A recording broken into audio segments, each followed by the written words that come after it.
Yeah. Hello, Louisiana Beer Reviews.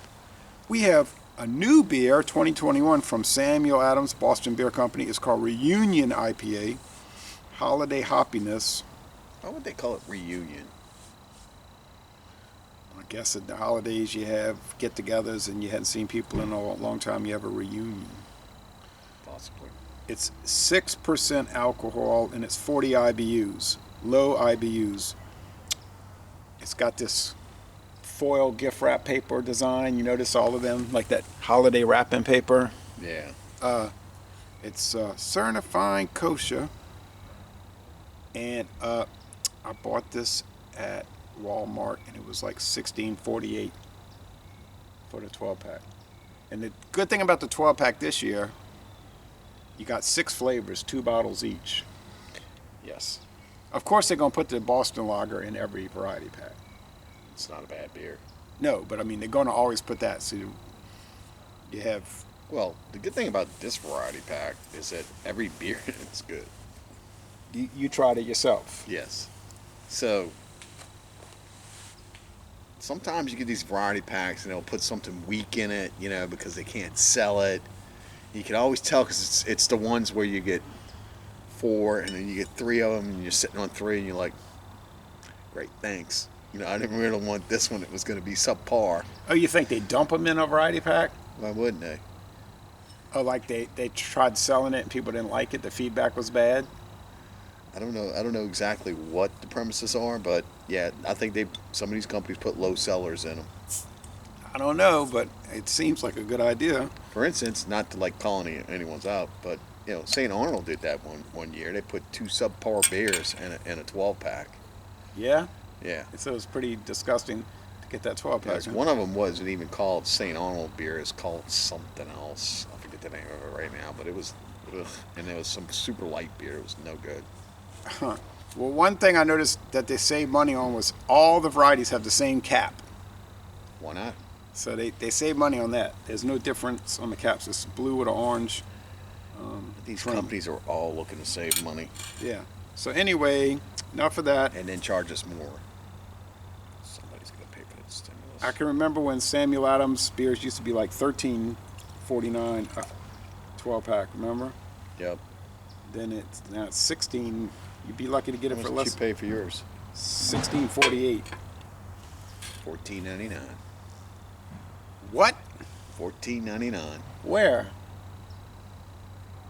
Where I always go and get deals. That's 14. sickening. $14.99.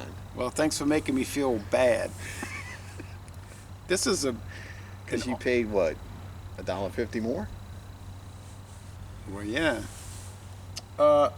This is not hazy. It's clear and it's orange.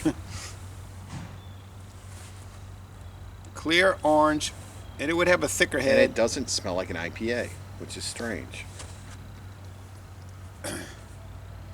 At 40 IBUs, you could make the argument it is not an IPA. But a lot of those English IPAs, they're like in the low 40s. Yeah, because they're unregulated. What do you mean they're unregulated? Wasn't it an accidental beer anyway? Yeah, but the only English IPAs I've ever had anyway were like Sweet and bitter. Samuel Smith's India Ale. Yeah. Sweet and bitter. Sweet and bitter. Yeah. It tastes like a grassy hop. Kind of like the hop you get in Heineken a little bit. It's And bitter. then it's got like this sugar sweetness to it. Yeah. But they're 2 predominantly different flavors. They don't just kind of fall together It's like to create something that's not going to taste good. it's like sweetness here, bitterness here, Okinawa here. Isn't that how your tongue is anyway? Yeah, sweet side and bitter side. Yeah. You have taste buds on your tongue, sweet, sour, bitterness. It's not really heavy body though. What's the alcohol on it? 6. 6. Like King Cobra. Tastes a lot different than King Cobra.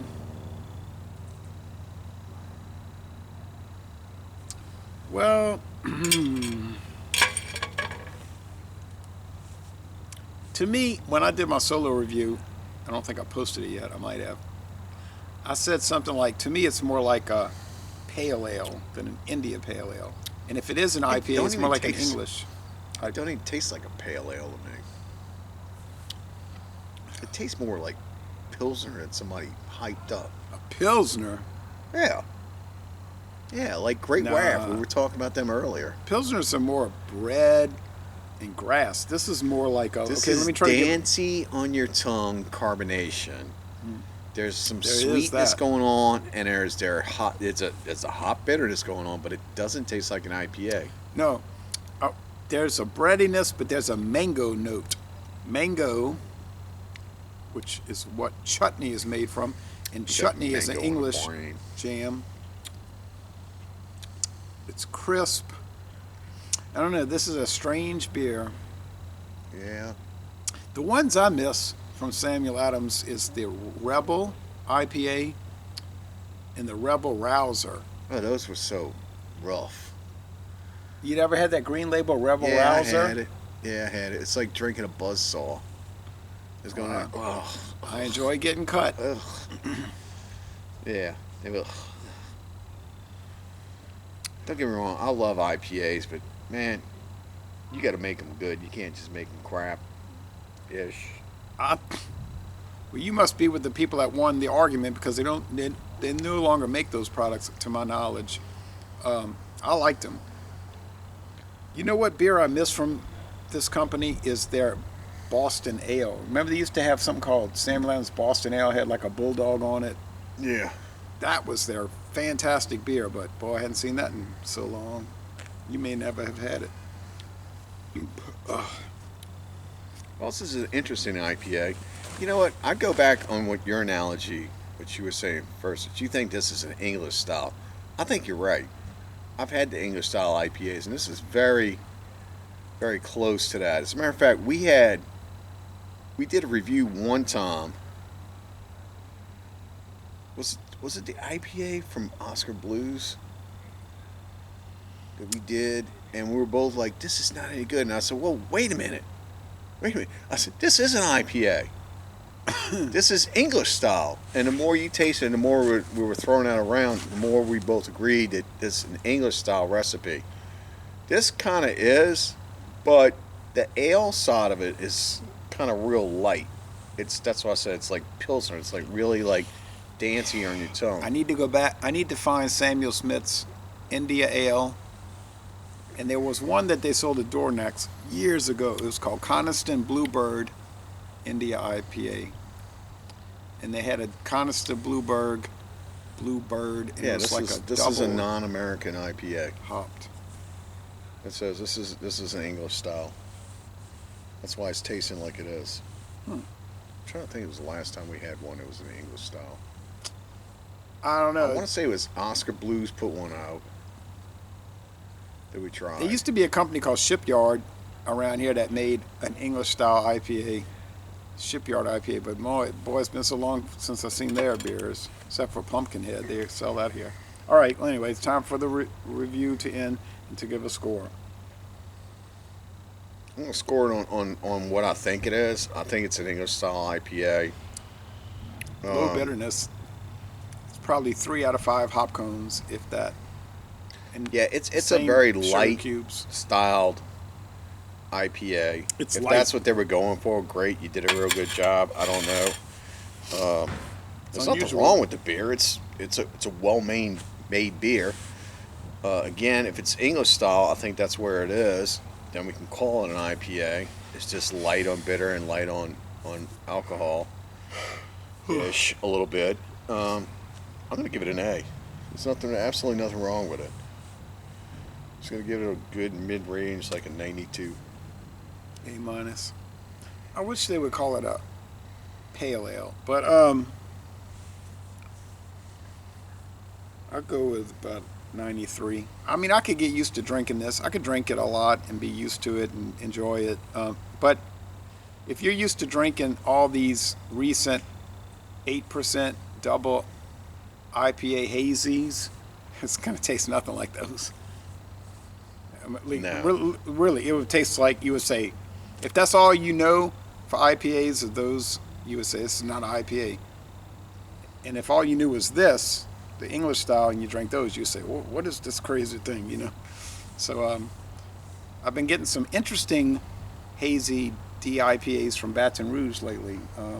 Yeah, we had one last time we did. I didn't enjoy it, but you said scores it runs it down. Yeah, those scores haven't been too good lately. Well, stop behind them. I guess I got to get them stop. at a premium price too. Yeah, if I'm paying $4 a can and it's not too good, I'm giving it a C minus. If it's not at least as good as Torpedo IPA by Sierra Nevada, then you cannot. And sell nothing it ever for the is. price. Nothing ever is. We're getting Torpedo. If you buy a 6-pack, it's averaging $1.50 a bottle. It's everywhere. It's $8.99 everywhere. Expensive stores are $9.99 or $10.99. Yeah, it just kills all the rest. And yeah, it's just good. I think I saw it at Total Wine for $7.99. Oh, I mean, man. you can't beat that. You get a quality product, 6.7% alcohol. No, it's 7.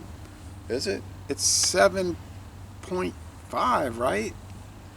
It's pretty high. Or 7.4. Yeah, Torpedo is not low. I know it's got a lot of extract in it, hop extract. Yeah, it's very hoppy. Yeah. The Great Torpedo. All right, so Lazy Lay, Bon Ton Relay, we're saying A minus, 93, 92. We like it, but it's a little different. But anyway, Yeah. but for that price for a variety pack, go get it. Heck. And we're going to end this review by saying y'all go to Ohio or Pennsylvania or Massachusetts and tour the Boston Beer Company Brewery. And enjoy better beers.